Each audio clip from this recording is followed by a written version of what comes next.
1975 সালের 25শে জানুয়ারি বাংলাদেশ, যে দেশটি রক্ত আর আত্মত্যাগের বিনিময়ে স্বাধীন হয়েছিল, সেদিন গিয়ে পৌঁছায় এক কালো অধ্যায়ে। গণতন্ত্রের কণ্ঠ চেপে ধরেন তৎকালীন শাসক শেখ মুজিবুর রহমান।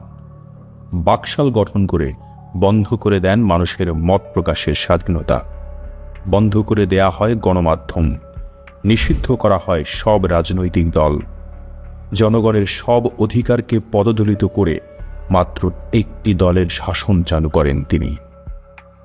বাকশালের মাধ্যমে শেখ মুজিব বাংলাদেশের স্বাধীনতা সংগ্রামের আদর্শকে ধ্বংস করেন। স্বাধীনতার লক্ষ্য ছিল গণতান্ত্রিক বাংলাদেশ, কিন্তু বাকশাল সেই লক্ষ্যকে ধূলিসাৎ করে দেয়।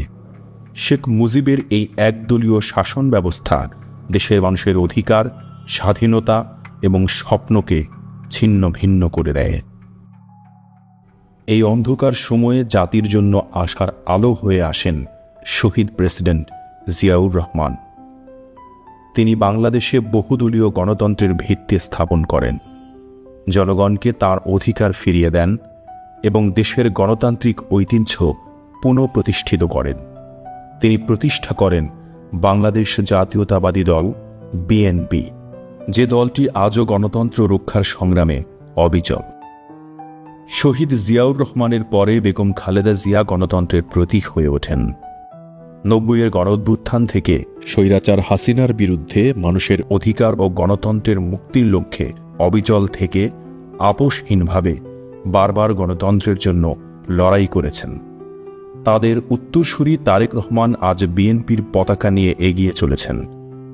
গণতন্ত্রের জন্য বিএনপি অবিরাম সংগ্রাম করে যাচ্ছে দেশের মানুষের অধিকার পুনরুদ্ধারের জন্য।